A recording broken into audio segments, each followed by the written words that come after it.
అబ్బో ఇక్కడ కేజీ చీరలు కొంటే అర కేజీ చీరలు ఫ్రీ అంట. మంగళ్య షాపింగ్ మాల్, కేజీల్లో సేల్, టన్నుల్లో ఆనందం. అమెరికా ఇరాన్ మధ్య ఉద్రిక్తతలు ముదురుతున్న వేళ సంచలన విషయం వెలుగులోకి వచ్చింది. అమెరికా అధ్యక్షుడు డొనాల్డ్ ట్రంప్ ను హత్య చేసేందుకు ఇరాన్ భారీ కుట్ర వేసిందని ది వాషింగ్టన్ పోస్ట్ సంచలన నిజం బయటపెట్టింది. నాటో సదస్సు కోసం ట్రంప్ టర్కీ వెళ్లిన సమయంలో ఇరాన్ ఈ కుట్రకు తెరలేపిందని తెలిపింది. ఇంటెలిజెన్స్ వర్గాల సమాచారంతో ట్రంప్ రహస్య మార్గంలో టర్కీ నుంచి ఎస్కేప్ అయ్యారు. ట్రంప్ హత్యకు ఇరాన్ ప్లాన్ చేసిందన్న వాషింగ్టన్ పోస్ట్ కథనం ప్రకంపనలు రేపుతోంది. ఈ కథనంపై అటు అమెరికా గాని ఇటు ఇరాన్ గాని అధికారికంగా స్పందించలేదు.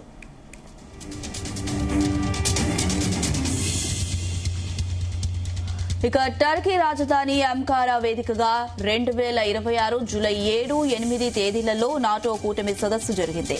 ఈ సదస్సుకు అమెరికా అధ్యక్షుడు ట్రంప్ హాజరయ్యారు. ఈ క్రమంలో తమ అగ్రనేత అయాతుల్లా అలీ ఖమేనీ మరణానికి ప్రతీకారంగా ట్రంప్ ను టర్కీలోనే ఖతం చేయాలని ఇరాన్ కుట్ర చేసినట్లు ఇంటెలిజెన్స్ వర్గాలు హెచ్చరించాయి. దీంతో ట్రంప్ రిటర్న్ జర్నీ ప్లాన్ ను అమెరికా సీక్రెట్ సర్వీస్ ఏజెన్సీ పూర్తిగా మార్చింది. అలా ట్రంప్ ఇరాన్ డెడ్ ప్లాన్ నుంచి ఎస్కేప్ అయ్యారు.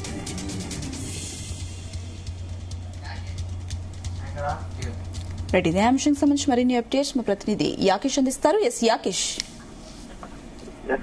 అనుష, అమెరికా అధ్యక్షుడు డొనాల్డ్ ట్రంప్ భద్రతపై ఆందోళనలు మరొకసారి తెరపైకి వచ్చాయి. గత నెల తుర్కియా నుంచి బ్రిటన్ కు బయలుదేరేటువంటి సమయంలో ట్రంప్ సాధారణ ఎయిర్పోర్ట్ 1 లో కాకుండా చిన్న విమానంలో ప్రయాణించినట్లు వాషింగ్టన్ పోస్ట్ వెల్లడించింది. ఇరాన్ నుంచి ఎదురైనటువంటి హత్య ముప్పు నేపథ్యంలోనే ఈ రహస్య విమాన మార్పు జరిగినట్లు కూడా అమెరికా అధికారి ఒక కథనం కూడా పేర్కొంది. అయితే జూలై 8న నాటో సదస్సు కోసం ట్రంప్ తుర్కీ రాజధాని అంకారాలో ఉన్నారు. అక్కడ నుంచి ఆయన ముందుగా ఎయిర్ ఫోర్స్ 1 గా ఉపయోగించినటువంటి బోయింగ్ 747లో ఎక్కిన సమాచారం ఉండే.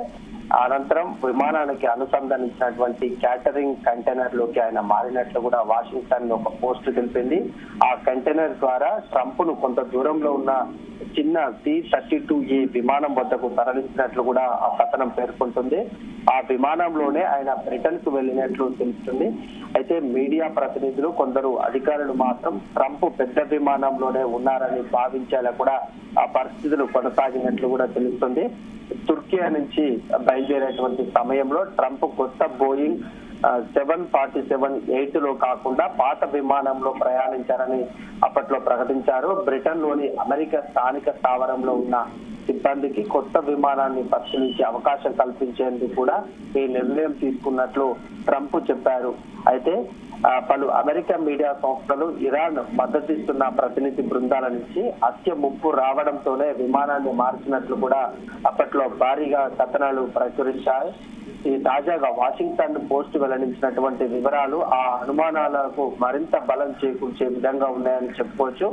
అంకారా నుంచి ఆయన బయలుదేరినటువంటి పాత విమానంలో ట్రంప్ తో పాటు ప్రయాణించిన జర్నలిస్టులకు విమానం కిటికీలను తెరలను మూసివేయాలని కూడా సూచించినట్లు సమాచారం. సాధారణంగా యుద్ధ ప్రాంతంలో భద్రత కారణాలతోనే ఇలాంటి చర్యలు తీసుకుంటారనేది మనకు తెలిసిన విషయం. అయితే ఈ ఘటనతో ఖతార్ రాజకుటుంబం అమెరికాకు బహుకరించినటువంటి కొత్త విమాన భద్రతపై మరొకసారి చర్చ మొదలైందని చెప్పుకోవచ్చు. పాత బోయింగ్ 747 విమానాలు 1990 నుంచి ఎయిర్ ఫోర్స్ 1 గా సేవలు అందిస్తున్నాయి. వాటి పరిస్థితిపై ట్రంప్ అసంతృప్తి వ్యక్తం చేసిన నేపథ్యంలో ఖతార్ గత సంవత్సరం విలాసవంతమైనటువంటి బోయింగ్ విమానాన్ని అమెరికా కూడా అందించింది. దాన్ని అత్యంత వేగంగా మార్పులు చేసి జూలై 1న ట్రంప్ తొలిసారి దేశీయంగా ఉపయోగించారు. ఆ తర్వాత టర్కీ పర్యటనలోనూ ఇదే విమానాన్ని ఆయన వినియోగించారు. అయితే కొత్త విమానానికి పాత ఎయిర్ ఫోర్స్ 1లో ఉన్నటువంటి కొన్ని రక్షణ వ్యవస్థలు, ముఖ్యంగా క్షిపణి నిరోధక సామర్థ్యాలు లేవని గతంలో కూడా విషయాలు బయటపడ్డాయి. వాషింగ్టన్ పోస్ట్ కథనంపై వైట్ హౌస్ ను ప్రశ్నించగా అక్కడి అధ్యక్షుడి భద్రత విషయంలో ఎలాంటి రాజీ లేదని కూడా స్పష్టం చేస్తున్నాయి. కొత్త ఎయిర్ ఫోర్స్ ని ట్రంప్ అటు ఆయన భద్రతా సిబ్బంది అవసరమైనటువంటి అత్యున్నత స్థాయి రక్షణ చర్యలు అందులో ఉన్నాయని కూడా కమ్యూనికేషన్ డైరెక్టర్ స్టెఫిన్ చియాంగ్ కూడా తెలిపారు. అమెరికా అధ్యక్షుడిని లక్ష్యంగా చేసుకునే శత్రువులు అనేక మంది ఉన్నారని, వారి నుంచి ఎదురయ్యే ముప్పులను ఎదుర్కొనేందుకు కూడా అందుబాటులో ఉన్న అన్ని మార్గాలను కూడా వినియోగించుకుంటున్నామని వైట్ హౌస్ పేర్కొంటుంది.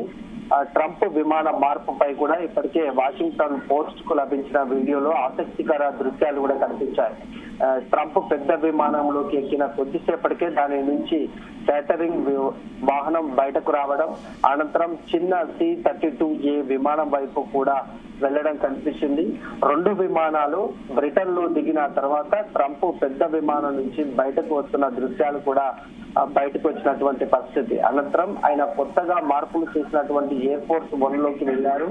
అయితే చిన్న విమానం నుంచి పెద్ద విమానంలోకి ఆయన ఎలా మారన్నది మాత్రం స్పష్టంగా తెలియలేదని వాషింగ్టన్ పోస్ట్ లో చాలా స్పష్టంగా పేర్కొంది.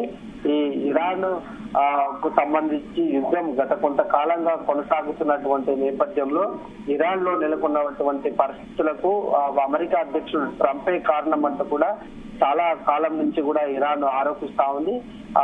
అమెరికా అధ్యక్షుడికి తమ నుంచి ముప్పు ఉందని కూడా అనేక సార్లు కూడా ఇరాన్ హెచ్చరించినటువంటి నేపథ్యంలో అమెరికా చాలా అలర్ట్ అయిపోయింది. ఆయన ప్రయాణాలకు సంబంధించి ఎప్పటికి కూడా సీక్రెట్ గా ఉంచుతుంది. ఆయన ప్రయాణించేటువంటి ప్రతి ప్రయాణం మీద కూడా ఎప్పటికప్పుడు గట్టి నిఘాను పెడుతున్నటువంటి తరుణం కనిపిస్తా ఉంది. ప్రస్తుతం ఈ అంశాలు బయటకు రావడం కూడా కొంత ఆసక్తిగా మారాయని చెప్పుకోవచ్చు.